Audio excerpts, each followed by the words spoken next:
ہم کہ ٹھہرے اجنبی اتنی ملاقاتوں کے بعد، ساتھیوں نے ایک تمناؤں کے ساتھ ایک خیال کے ساتھ حاضر ہوں۔ ہم مسیحی اجنبی ٹھہرتے ہیں اپنے پاک کلام سے اور اس کی تعلیمات سے آج 2000 سال گزرنے کے بعد بھی، یوں کہ جب ہمارے گھروں میں غیر قوموں والی خرافات اور توہمات پائی جاتی ہیں تو آپ کیا کہیں گے؟ کہیں تو ہم نظر اتارتے نظر آتے ہیں اور کہیں ہمارے جوانوں یا بچوں کے گلے یا بازو میں کوئی تعویذ نظر آتا ہے۔ کسی گھر سے آواز آتی ہے لڑکے بہت مشکل سے ملتے ہیں، انہیں ہینگ باندھ دو تاکہ کوئی ہوائی چیزیں ان پر نہ آ جائیں۔ اگر کوئی بیٹی یا بہن کو حمل نہیں ٹھہرا تو قبرستان سے چھوارے منگوا لیے جائیں۔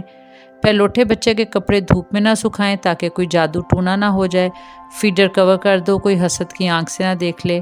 زچہ بچہ کے سرہانے چھری تالا کچھ ایسا رکھ دیں کہ ڈر نہ جائیں۔ اور دیکھیے کہ پاک کلام اس سلسلے میں کیا آگاہی دیتا ہے کہ ہم مسیح کے ساتھ ان دنیاوی ابتدائی باتوں کی طرف سے مر گئے تو پھر ہم انسانی احکام اور تعلیم کے موافق ایسے قاعدوں کے کیوں پابند ہوتے ہیں، جیسے کہ اسے نہ چھونا، اسے نہ چکھنا وغیرہ۔ یہ سب چیزیں کام میں آتے آتے فنا ہو جائیں گی۔ میرے قابل احترام ساتھیوں، آپ سے گزارش ہے کہ ہم جسم کے مطابق زندگی نہ گزاریں بلکہ روح سے جسم کے کاموں کو نیست کریں۔ نیند سے جاگیں کیونکہ دن نکلنے والا ہے۔ ضرورت ہے کہ ہم عقل نئی ہو جانے سے یعنی نئی پیدائش کے بعد بدلی صورت نظر آئیں اور روشنی کے ہتھیار باندھ لیں۔